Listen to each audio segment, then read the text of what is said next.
YouTube, it is your boy Who is London back again with another video, man. Today is Monday, so of course it's another Monday Night Raw tonight, live on Netflix. I will be live streaming on TikTok for reactions for now on. No more YouTube, no more. I'm just gonna do strictly TikTok, everything live reactions, PLEs, etc. Only on TikTok. So go follow my TikTok because I streamed the World Rumble and got banned for like a week, and I can stream again. I'm banned around like 3 where I'm at, like around like 3:30 or something, 3:25. But anywho, we got some more wrestling news. We got another WWE superstar released. Man, they're releasing these superstars like clockwork, and a WWE star quit OnlyFans. Shocking. And then something with some concern with Vince McMahon, because Vince was at the Super Bowl yesterday, so excuse me. I don't know what's going on with that, but anywho, man, like, comment, subscribe, turn on post notifications. Definitely check out the Kanye video, because that video I'm kinda like really I really took really serious at that certain point, because I mean, hey, I'm gonna do what I have to do when it comes to his clothes. I heard he's dropping some boots and shoes soon. I don't know. But anywho, let's get to this video. Shout out to WrestleMania. What is going on, guys? It is WrestleMania here, back with some more news. Join us now as we look at the wildest news stories and rumors you need to know, including a WWE star shuts down accusation, another WWE release confirmed, a WWE legend set for another run, concerns for Vince McMahon at the Super Bowl, a WWE name shuts down OnlyFans, and much more. Be sure to subscribe and hit that notification bell for daily wrestling videos, and follow us on Facebook for exclusive lists. Also check out our new videos on WrestleMania XL. Now let's see the intro and get straight into our first story.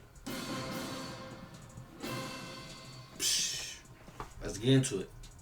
Our first story looks at a WWE star shutting down accusations. Now our top story looks at a recent post on X from Karrion Kross, as Kross has formally addressed allegations that he was the one who injured Bo Dallas, aka Uncle Howdy.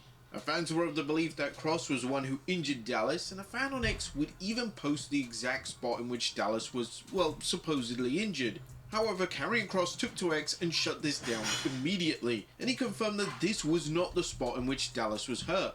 This is completely untrue. We'll miss him at work, but the reaching and promoting of BS, please be better than this.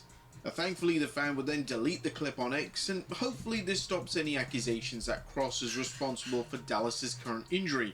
It goes without saying that accusing wrestlers of injuring talent without concrete proof is reckless and really shouldn't be done. Wrestlers getting a false reputation for being unsafe in the ring is just completely unfair, and it's only appropriate that talent defend themselves from this false narrative. Right. In relation to Bo Dallas, it's unknown how long he'll be out of action for, as it looks like WWE are moving forward with Alexa Bliss being involved with his stable over on the SmackDown brand. Next up, another WWE release confirmed.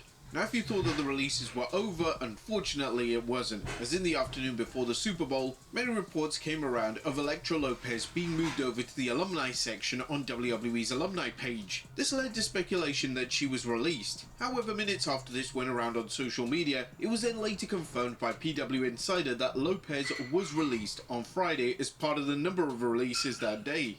It's not known at this stage if the WWE cuts are over, but they typically tend to deliver the cuts over a set period, so hopefully there won't be any more. Lopez, who was part of the Legado del Fantasma faction on the SmackDown brand, didn't do much on the brand unfortunately, as she only had one match.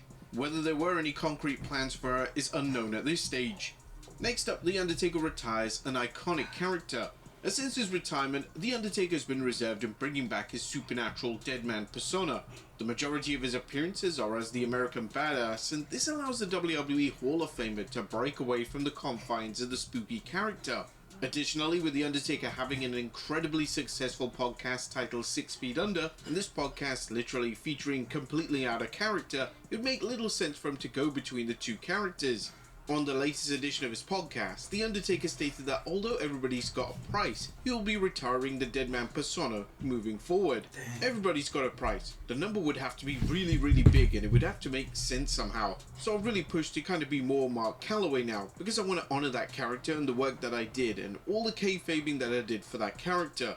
If there was something left in the tank as far as me getting back in the ring, then I would have to figure out some kind of way for something catastrophic to happen to Mark Calloway to bring that other guy out. But that's just not going to happen. Not being corny, but I do want to let The Undertaker kind of rest in peace and kind of everything now that you see, like the other night on Netflix deal, was the American Badass. The Undertaker's logic makes a ton of sense, and thankfully there's still a ton of equity in the American Badass persona for future WWE appearances.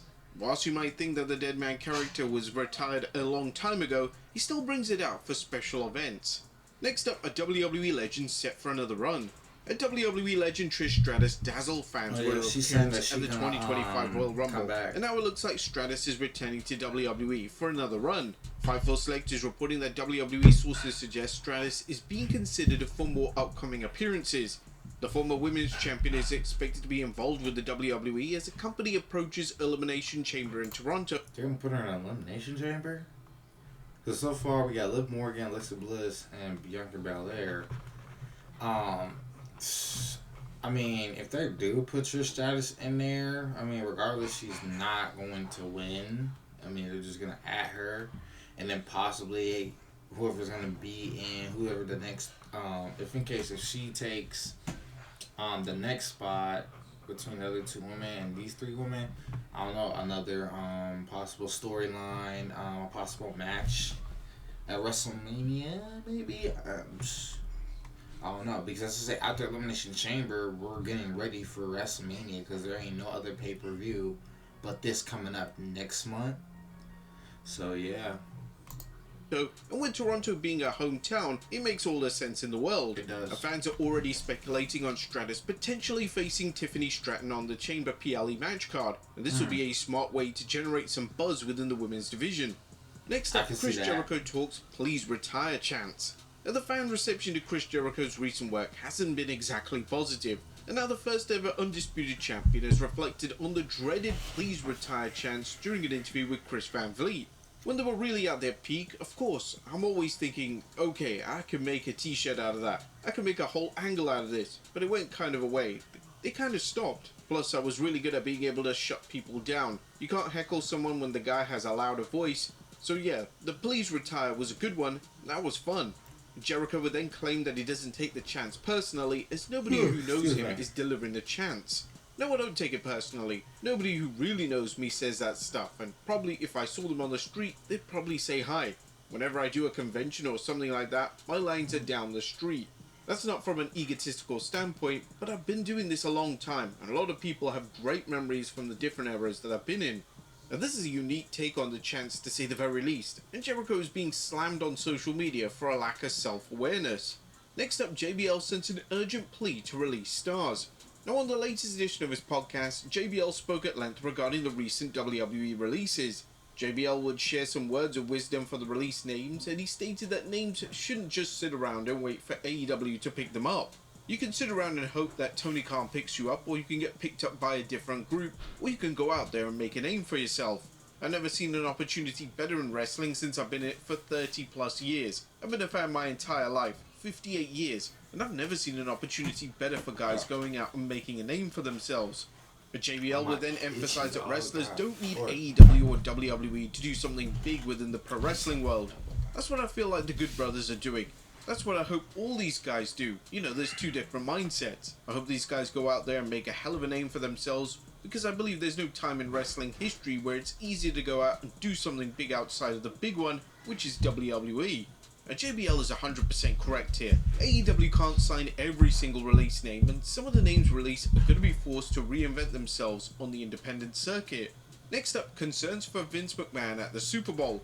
Now, it's always been trending news whenever former WWE chairman Vince McMahon makes a public appearance. Since the allegations directed towards McMahon surfaced, McMahon making any type of public appearance is extremely rare, but he decided to make an exception for the annual Super Bowl last night.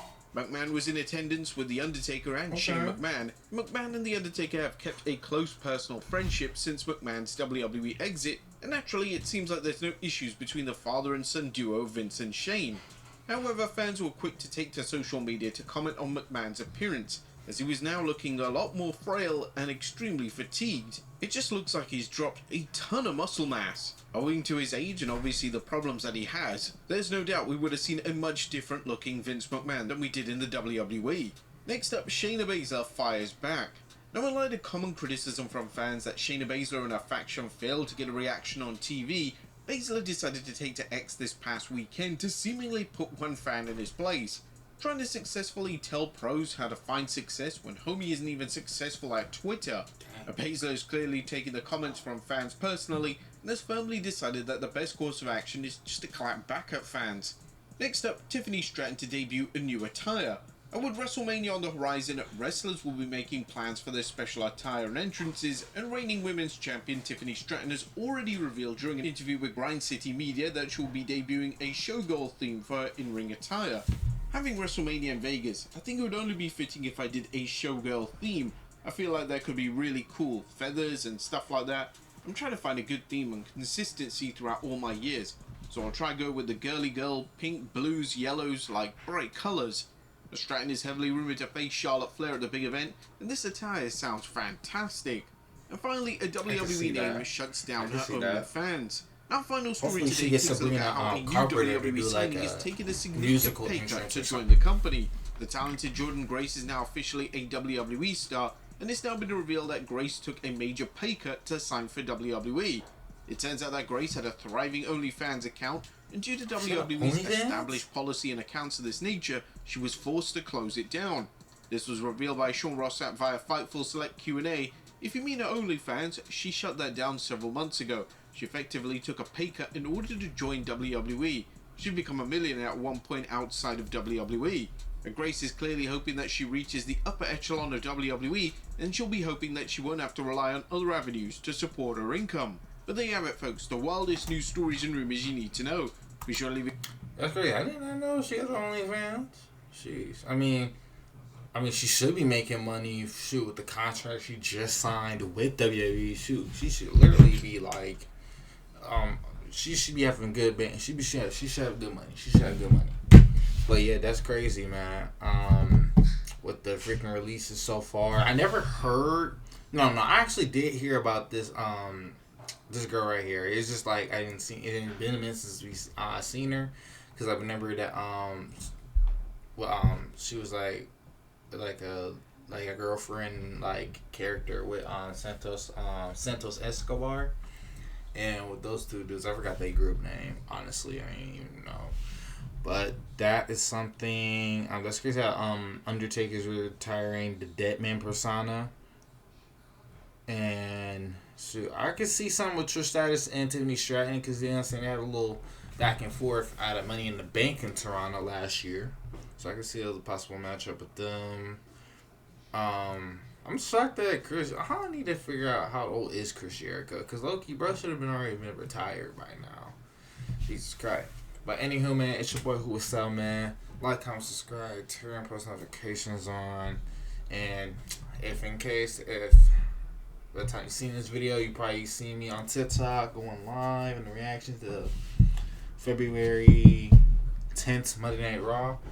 If I don't see you on the TikTok live, I'll see y'all in the next video. Peace.